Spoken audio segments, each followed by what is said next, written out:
La teoría punitiva del derecho se encarga de responder a la pregunta sobre por qué castigar y cómo castigar. Es por esto que existen diversas teorías de la pena, como la retributiva, las preventivas o las mixtas.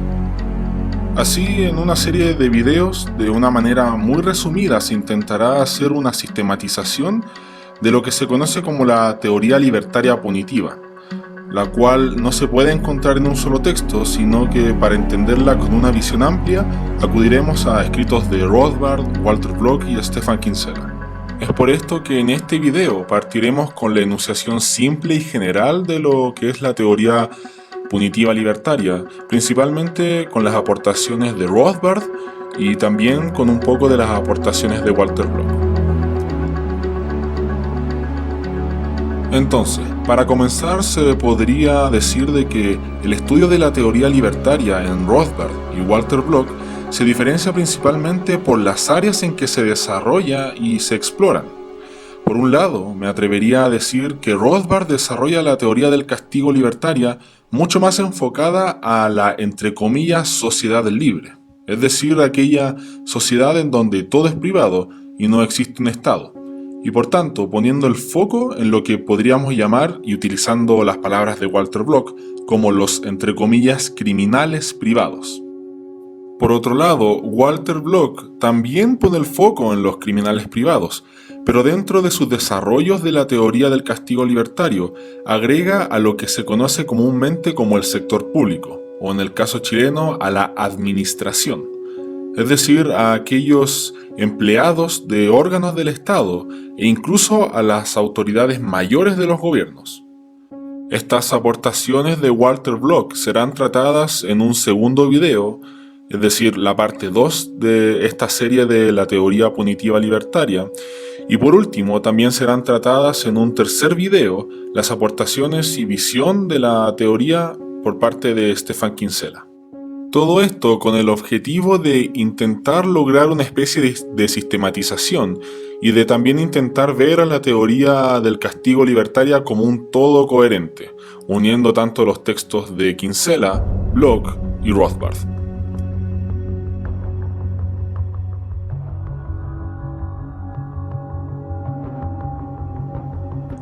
El lugar en donde se asientan los principios de esta teoría y aparece enunciada de una forma más completa es en el libro La ética de la libertad de Rothbard.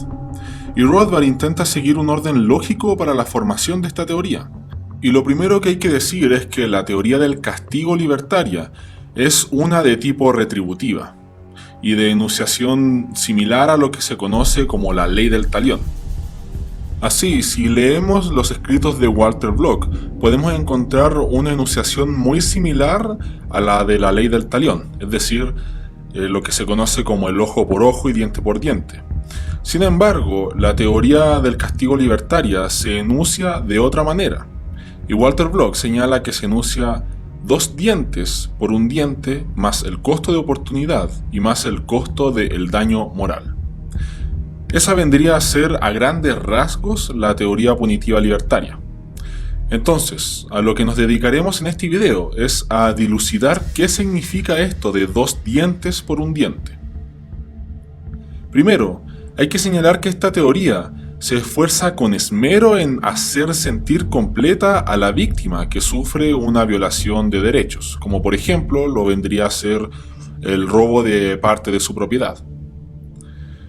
Por lo tanto, un aspecto muy importante para la teoría del castigo libertario es que, en caso de que se haya extraído ilegítimamente algo de la propiedad de la víctima, por ejemplo, si un ladrón le robó el auto a la víctima, esta misma propiedad tiene que ser devuelta en especie a esta persona. Es decir, lo que ocurrirá será que agencias privadas, facultadas de iure, es decir, de derecho, por la víctima, y facultadas también por su derecho a la legítima defensa, buscarán al ladrón y le retornarán el auto. Esta parte de la teoría del castigo que corresponde a la devolución de lo que legítimamente le pertenecía a la persona, es decir, el auto, es llamada como la restitución, y es en donde se le devuelve lo suyo a la víctima, en caso de que el delito haya implicado el robo de algo material. De esta forma, comienza a hacer más sentido la enunciación resumida de Walter Block de 2 dientes por un diente. Esto ya que uno de esos dientes es de hecho la restitución de lo que le pertenece a la víctima. Por tanto, lo que queda por explicar ahora es cuál es ese segundo diente del que habla Walter Block.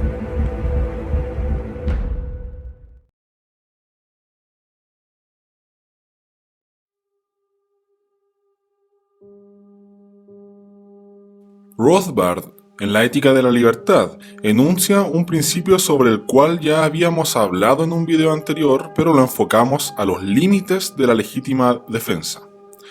Ese principio fundante y base de la teoría del castigo libertario es el principio de proporcionalidad. Así, el principio de proporcionalidad no solo se aplica como uno de los límites a la legítima defensa, sino también como un fundamento para la teoría del castigo libertario. Y este principio Rothbard lo enuncia de la siguiente forma. Propongo otra norma fundamental respecto a los delitos.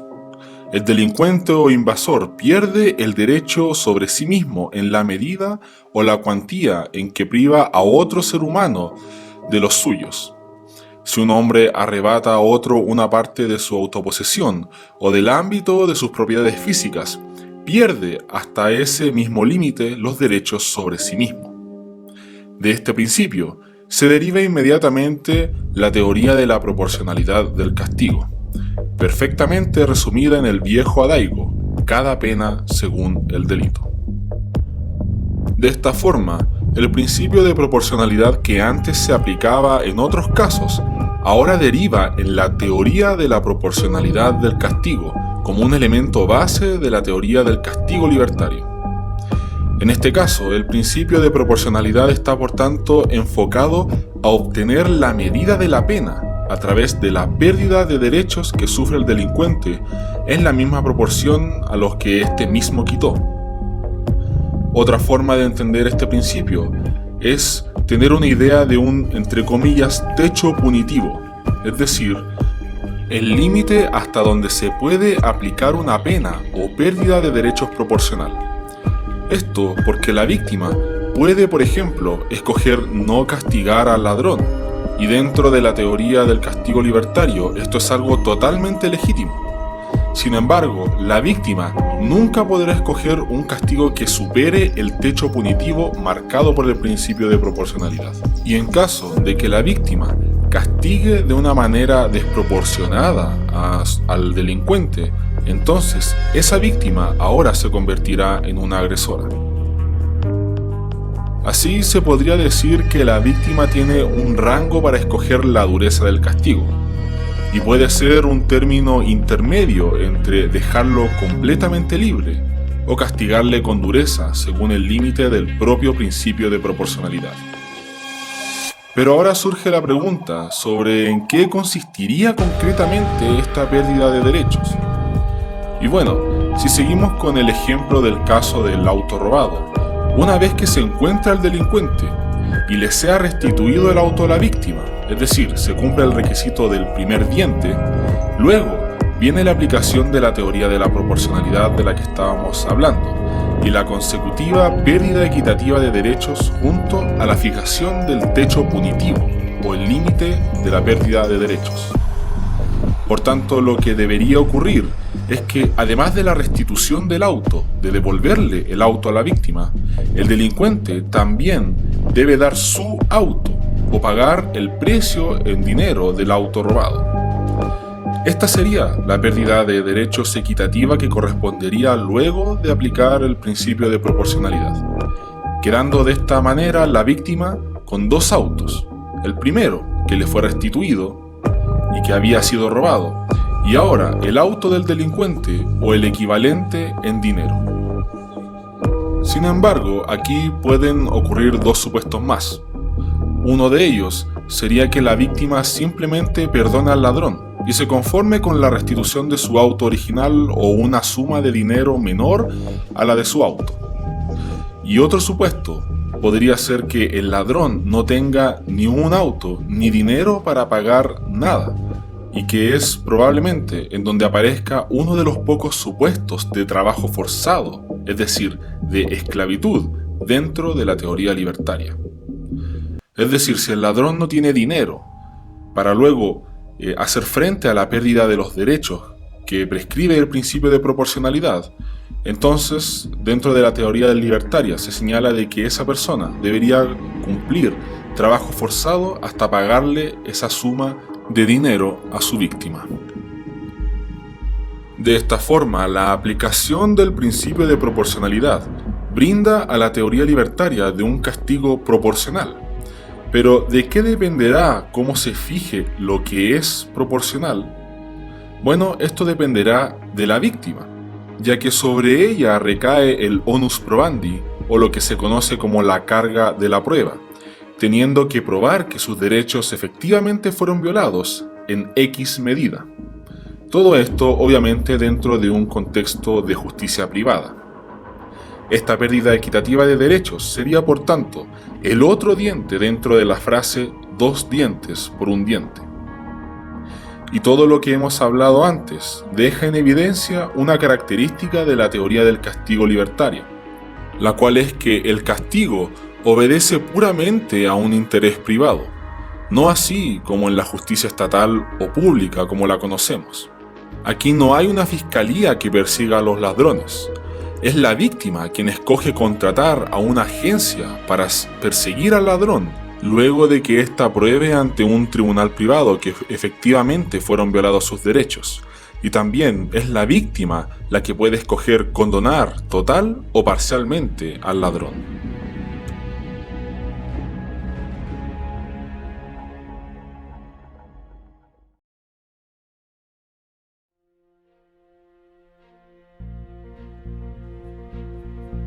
Tenemos así completamente dilucidada la frase 2 dientes por un diente. El primer diente es la restitución y el segundo es la pérdida proporcional de derechos en la misma medida en que el delincuente los quitó.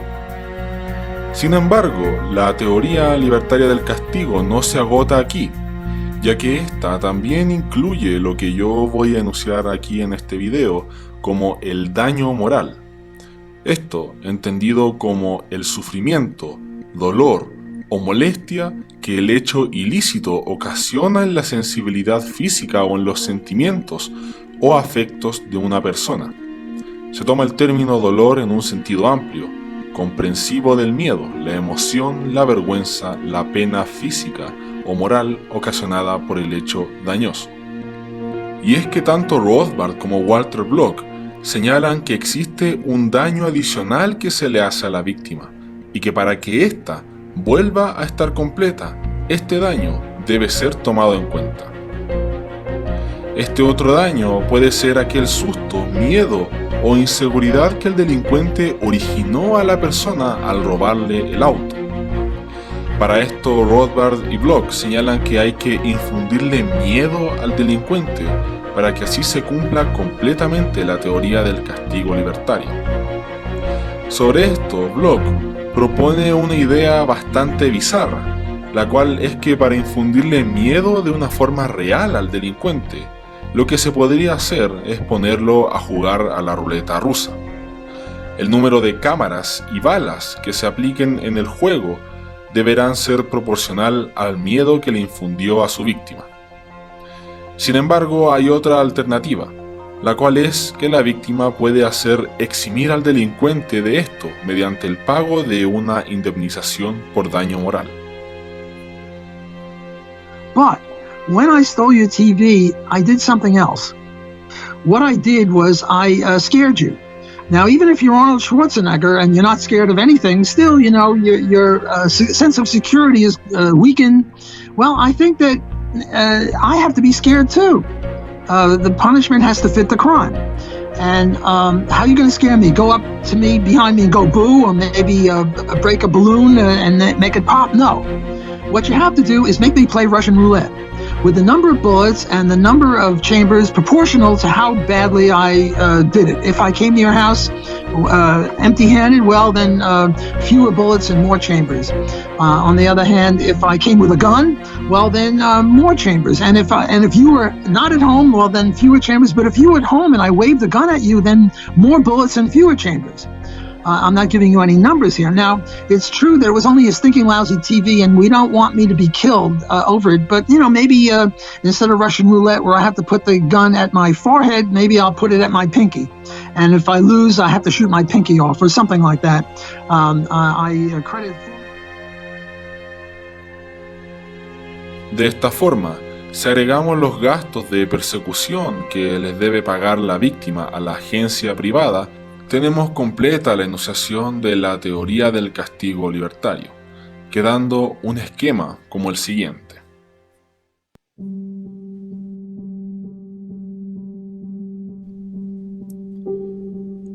Ahora bien, puede ocurrir que la parte de la restitución no se lleve a cabo. ¿Y cuándo ocurrirá esto?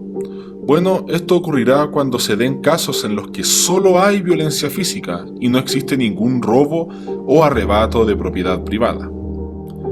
En este caso, como no hay nada que restituir, ya que nada fue quitado y arrebatado, no se aplica la primera parte de la teoría, pero sí las siguientes, en donde la pérdida proporcional de derechos será la facultad que la víctima tenga para proporcionarle golpes a su agresor. En este sentido, Rothbard señala en la Ética de la Libertad que, también en el capítulo de las agresiones corporales, donde no es posible aplicar el principio de la restitución, podemos recurrir a nuestro criterio del castigo proporcional. Si A ha golpeado a B, B tendría derecho a devolver a A por sí o a través de los funcionarios de justicia algunos golpes más de los que ha recibido. Cabría aquí pensar en permitir que el delincuente compre este castigo, pero solo mediante un contrato voluntario con su querellante. Es por los motivos antes vistos que se critica a la teoría del castigo libertario de ser muy arcaica.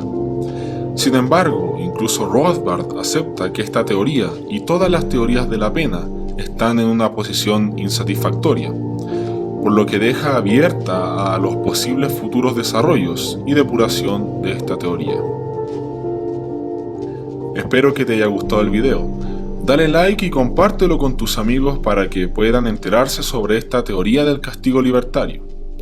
Y en la siguiente parte, en la parte 2 de esta serie de videos, se expondrán las aportaciones de Walter Block en cuanto a esta teoría, en donde ya comienzan a tenerse mucho más en cuenta dentro de la teoría del castigo libertario a los funcionarios del gobierno.